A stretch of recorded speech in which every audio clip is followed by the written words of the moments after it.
Hello, everybody, and I would like to thank my wonderful subscribers. Hello, everybody, and welcome to another Mr. Nightmare reaction.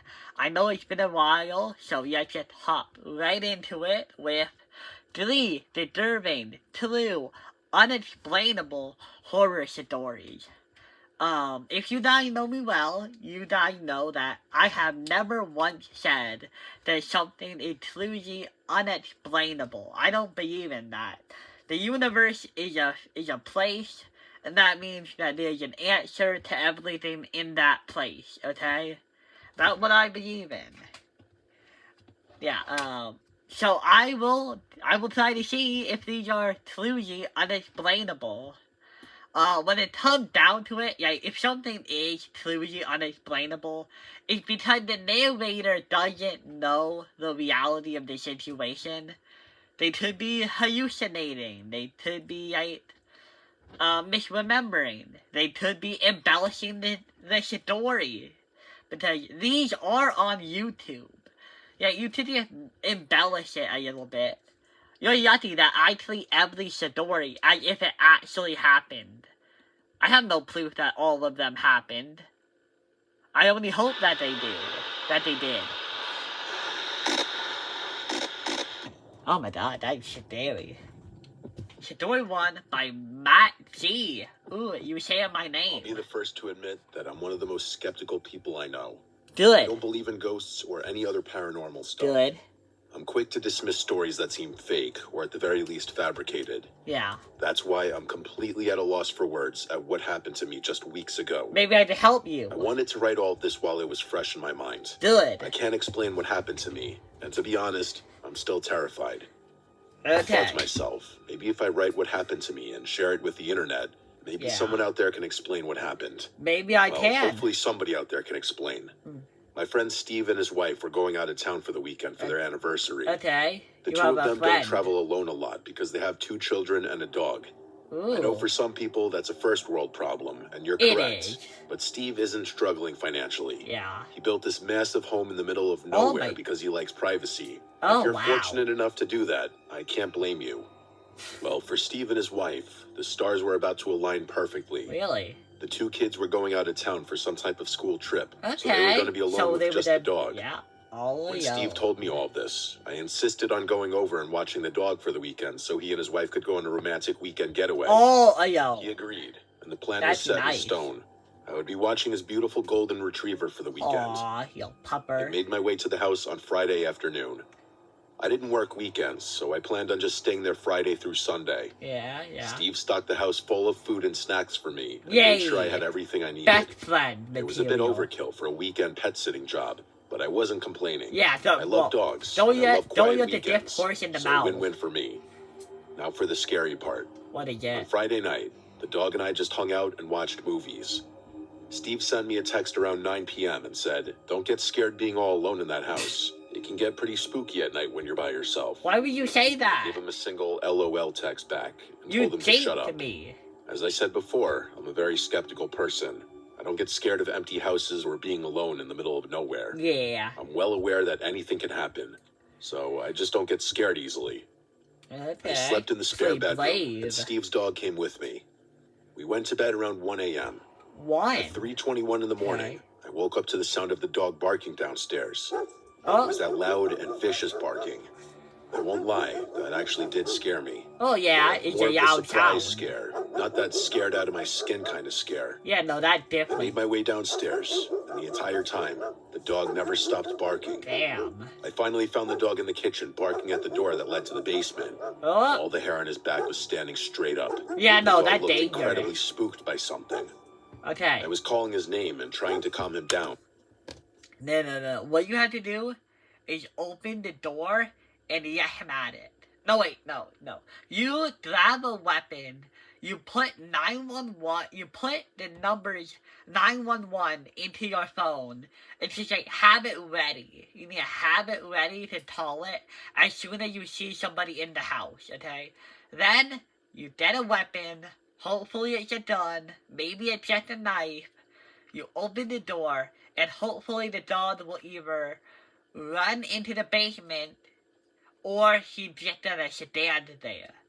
But either way, you are in charge of the house, and it is your job to watch it, not just the dog.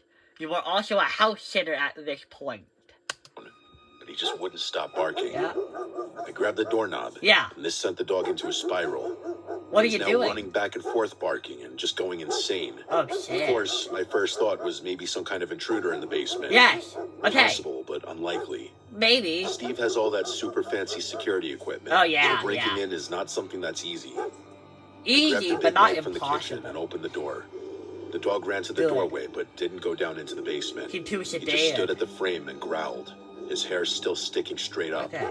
What kind of turned the light on and descended the stairs. Okay, started yelling a bunch of stuff, pretending to be a lot tougher than I am. Yeah! I heard or saw nothing down there. Oh. I tried calling the dog down into the basement, but he wasn't moving. Okay. I even went as far as to look all around the basement to give my mind some peace. Yeah. It's a finished basement, so I looked in closets, in every corner, behind furniture, and even in the bathroom that's down there. Okay. No intruder, and no... Now here's the thing. Should I believe him? Should I honestly believe that he checked everywhere? Or is it possible that there is one place he just didn't check hard enough? I don't know. I can't be in the room with him, so I can't point out, oh hey, you haven't checked that corner of the room. I'm just gonna have to hope that he is being honest about having looked everywhere. Evil ghosts. Yeah. The only thing I did notice was how unreasonably cold it was down there. Oh. I know it's a basement, but I've been down there a million times, and it's not that cold. Okay, that's Even in the dead of winter, it's never that cold. At the end of the day, a cold basement is no reason to freak out and run away. I spent the rest of the night in the living room. What about the dog? It took a while, but the dog finally calmed down. Okay. And we both fell asleep again. The next day, the dog was completely fine. Okay. We played outside for a while, and I just spent most of the day listening to music and watching movies. I went down in the basement at one point during the day, and the temperature was completely normal. Oh. It felt like the rest of the house. I didn't really spend much time giving it thought, and just went about the rest of the day. That night, I decided to stay on the couch, just in case the dog had another basement door incident. Good. I wanted to stay up later, but I ended up falling asleep while watching a movie. Oh no. Once again, at almost the exact same time, I woke up to the dog throwing a fit and barking like the house was on fire or something. Shit. I stormed into the kitchen, Okay. and again, I tried getting the dog to stop barking. But Was he wouldn't barking listen at the for door? The second night in a row. But this night was different. What? I didn't think it was possible, but the dog was even more erratic that night than he was on the previous night. I knew nothing was down there, so I told him repeatedly that it was... Okay, hang on. You know that nothing is down there. Now, you know that nothing was down there yesterday. You have no idea if something isn't down there today. Okay, what I would do at this point is, you have to check the basement again. It's not that hard. Your basement looked pretty empty. I know that was like a doodle image, but like, your basement looked pretty empty, man. So, just like, go down, check it out, calm the dog down, and, okay, I know I should have said this earlier, but after I checked the basement the first time, I would have put furniture on it. Like, yeah, I would have gotten a big chair, or like, the couch. I would have moved it in front of the basement door. Because this one, it looks like it will open outward. Even if it doesn't, have something blocking the door to make it harder. Because, let me tell you, jumping over a sofa when you're in front of the door is flipping hard. So just like, do it. It was okay. It was like I wasn't even there. When I it grabbed the isn't doorknob this time, okay. instead of continuing to bark, he started to cry and whimper. Okay. It was the strangest thing. I let go of the knob, and when I tried to console the dog, he started barking again. Okay. I was annoyed and confused. One last time, I grabbed the knob and went downstairs. Okay. Again, the dog started to cry and still wouldn't follow me into the basement. Baby. This time was different. It was still cold down there, just like the previous night. But this time, it stunk so badly. I don't know how to describe the smell other than just bad. Yeah. But perhaps the weirdest thing was that some of the pictures he had on the wall of his family were knocked over. Oh. The bar stools down there were also knocked to the ground. There were bar stools? Other than that, nothing else was misplaced or destroyed. I picked up the bar stools and also the pictures and just set them on the bar. Okay. The smell was so overbearing that I didn't even want to be down there What anymore. smell? I went back upstairs, and for the first 30 minutes or so, the dog continued to bark, and I tried to figure out what could be the reason for the smell. When the dog finally calmed down, I gave him a treat, and we both fell asleep. Good pupper. When I woke up in the morning, I went into the basement to try to get to the bottom of the smell. Yeah? But the smell was gone. Shit. Not even a lingering odor. Also, the dog followed me down, and he was happy as can be. Okay. For 2 nights, that dog refused to come into the basement with me. But today, he went down there without a care in the world. I was completely stumped. Oh. I had no clue what had happened the previous 2 nights. Yeah? Steve got home around 1 in the morning. Okay. As you may expect, his dog was him? jumping for joy. Yay! His wife took the dog outside, and I started catching up with Steve for a bit. Yeah? He asked how everything was. Tell him. That, for the most part, everything was great. He gave me a confused look when I said for the most part. Yeah. So I explained in detail what happened over the weekend. Yeah, okay. I totally expected him to laugh and assume I was playing a joke on him. But he didn't laugh. He didn't even smile. He just stood there. He finally looked down and told me that occasionally, when the dog was a puppy, he would have these barking fits and just go crazy barking at that door. Okay. Apparently, he hadn't done it in years, so Steve forgot about it. They never knew the reason. But then one night, he just stopped doing it. Wow. I could tell Steve was freaked out. A lot more freaked out than I was. We talked about it for a little longer, but ultimately, I kept telling Steve not to worry, and it's probably nothing. No, I would worry. It's been 2 weeks, and I have not been able to stop thinking about it. Does that door have a yacht on it? If there's no yacht on that door, we are putting a yacht on that door. Steve told me that since they've been home, the dog has been completely normal and has had no basement door episodes. I've tried looking into it myself, but I haven't found anything that could logically explain what happened. Just when I think I may have found something that sort of explains what happened, once I add everything up, it doesn't make sense. So what's the deal? Can someone out there explain to me why that dog was acting this way? What was the smell, and where did it come from? I need help, people. I'm losing sleep, and I don't even live in that house. I just want some sort of answer. I mean, the most obvious answer would be, like, some sort of animal or person. You said the dog was a puppy. It would really help if you could, like, describe the smell. Because, like, I have, like, it's obviously, like, it's a moving object. Like, something is happening in that. Do you think it's an issue with the pipes? It might be an issue with the pipes. Like, I heard that dogs have a really good sense of smell. What if whatever was in the basement was, like, not good for the human body or a dog's body, and, like, the dog, he can sense the smell, so obviously he's, like, you know, he doesn't want to go down there. It's dangerous to smell.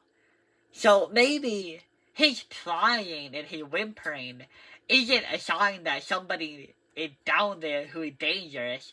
What if he's, like, smelling something incredibly dangerous?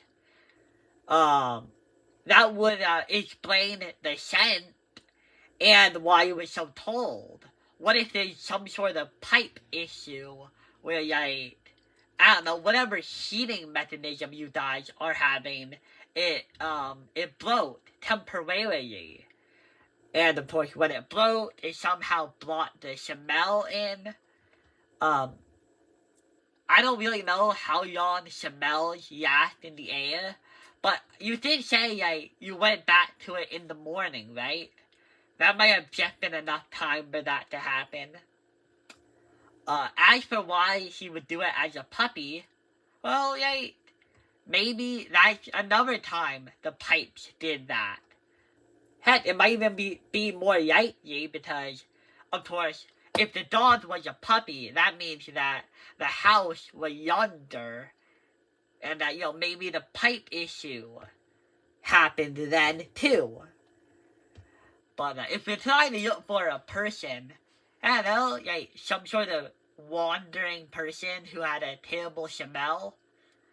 My first theory is good because, like, it doesn't need a person, like, you, like, check everywhere and look for something, but you can't find a dash or a vapor or a smell.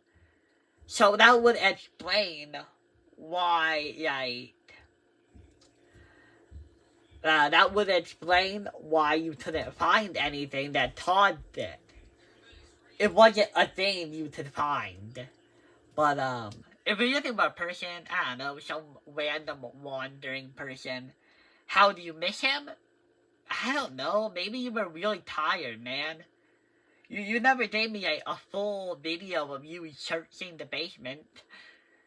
But, yeah, that is my best theory, and honestly, I kinda liked it. If you guys have any problems with it, tell me, but let's continue. Story 2. Anonymous. I don't know if this is considered your typical scary story, but it's definitely freaky and very unnerving. Okay. The more time that's gone by, the scarier it becomes for me. Ooh. I'd love to share it and see what people think. Yeah, sure. It was a few years ago now. I had just broken up with my boyfriend and moved into this cute little apartment. It was an entire apartment complex. The complex itself was beautiful, quiet, and elegant. I quickly made friends with neighbors and several of the other tenants. You look nice. It was just a nice and friendly little community. Yeah. A few months into my lease, I thought I heard the sound of running coming from the hallway one night when I was getting ready for bed. Oh, no. I looked out the peephole of the door. Somebody running in the halls. There weren't any kids in my building, so I couldn't imagine who would be running at that hour. I don't know, an strange adult. things happen, so I didn't Adults question. can be children. The next few nights, I heard the sound again. I didn't get up and look because it just didn't seem that important to me at the time. It isn't. It's worth noting that my apartment is on the ground level, and my windows face a beautiful courtyard. Okay. The door to the apartment is still inside the building, and you need a key to get into the building. Yeah. So it took a little while to get get used to the windows being at ground level at first, because if you wanted to, you could come right up to my bedroom window. I will say that I wasn't worried about anybody in this community doing that. I'm just stating that it was something on my mind when I first moved in. Yeah. However, that information is about to become relevant, because one night, I woke up to what sounded like giggling outside my bedroom window. Oh, God. It was weird for sure, but I just figured some kids were acting stupid and hanging out too close to my window. I tapped the window glass and made a loud shushing noise. The giggling stopped for just a second. And then a faint tapping sound could be heard on the other side of the glass. Oh, no. It freaked me out, but I wasn't about to let some kids have that satisfaction. I mean, to be fair, you kind of invited that in when you tapped on the glass. I would have just said, stop yapping outside my door, kids. Satisfaction over me. Once I composed myself, I grabbed the curtain and whipped it open. Oh, no. There was nobody there. Well, they ran away. Looking at the quiet night courtyard and nothing more. Even if some kids were out there, I have no idea where they would have gone that fast. Well, I closed the curtain and shrugged it off. They hid under the window, I was about to let some kids ruin my sleep. This weird giggling outside my window continued for a few nights. I just learned to ignore it. I have young nieces and nephews, and usually when I ignore their stupid pranks, they stop doing whatever they're doing.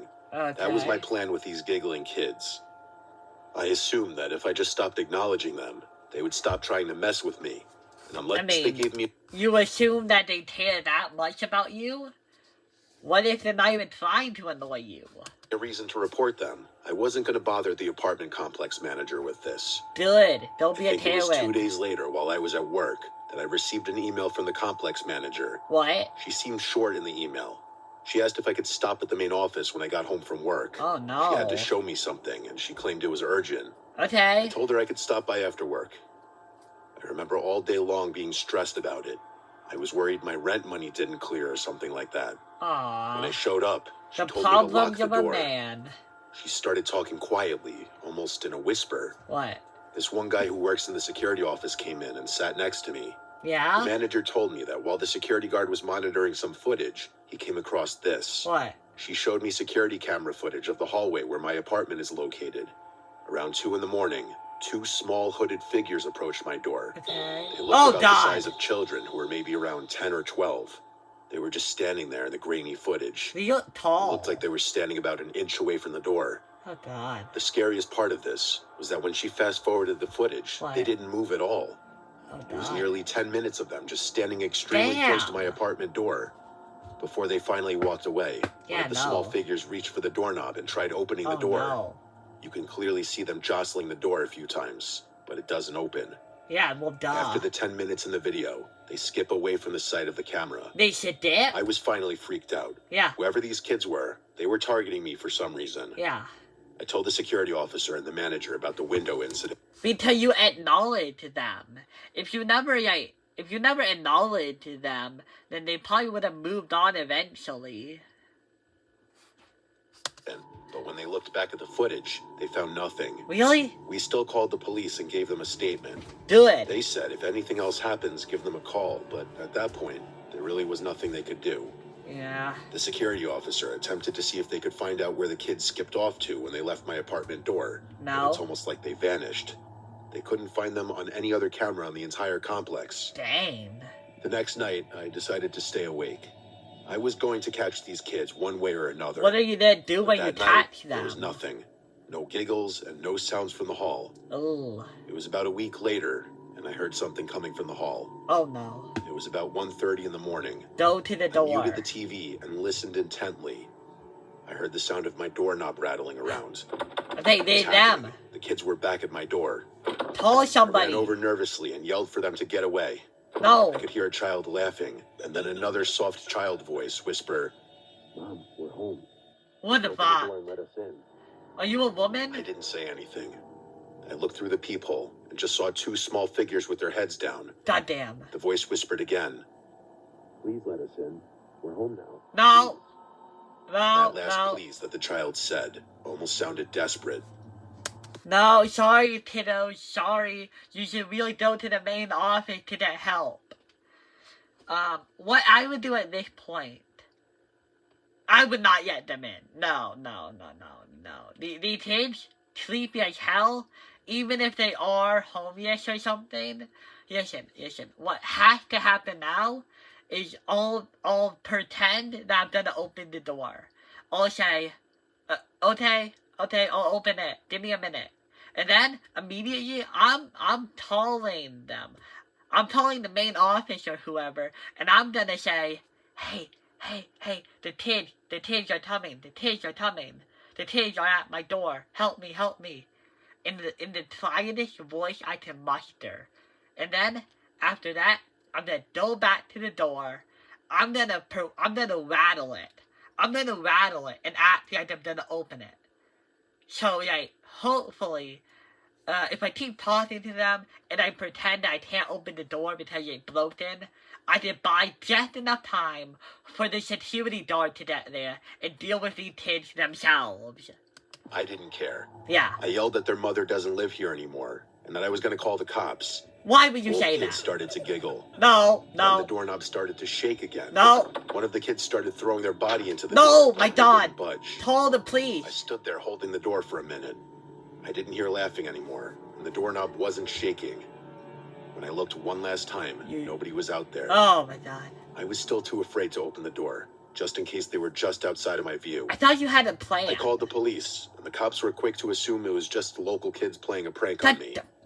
I didn't argue with that, because it seemed like the most logical it is. I finished with my statement, and that was that. A few days later, I ran into the apartment manager in the parking lot. What is it? She pulled me aside and asked if I had experienced anything since that last time. I told her no. That I was sure it was just some local kids. Okay. She made a weird face and told me she wasn't so sure. What? She told me that the woman who lived in the apartment before me was strange. She didn't give me a whole bunch of information for privacy reasons, but she was fairly confident that something horrible happened with that woman's children. Oh. She didn't elaborate or give any details. Oh. She didn't even give me the name. Really? She just implied that something horrible happened and left it at that. What, they got She said murdered? that she had already said too much, and she didn't want to get into trouble for sharing personal information. Okay. She told me to be careful and just keep locking my doors. I'll never forget her walking away saying, "This wasn't a prank." To my knowledge, I don't think those kids ever visited my apartment again while I was there. Oh, you moved. I've spent some time trying to figure out exactly what happened, like who these kids were, and what the apartment manager meant. Was she implying that these kids were like ghosts or something? Well, no, they're on film. Unless film can somehow capture ghosts in a way that the human eye can't. And then you saw them, so human eyes can see them, and camera eyes can see them, so, like, I guess, okay, maybe ghosts don't have to be invisible, but usually they are. So, yeah, I mean, come on. These kids have not shown a single ghost-like aspect. They're normal. They're normal kids. I know that seems insane, and I'm sure that's not what it is, but you have to admit, it is strange. It's weird to me that the police and the security officer couldn't find where these kids went after they left my apartment. Something that dawned on me after I had already moved out was something I had overlooked. What? There should have been no way for the kids to get inside the apartment building without a key. As I said before, there were no kids that lived in my specific building. So how did they get in? Where did they go?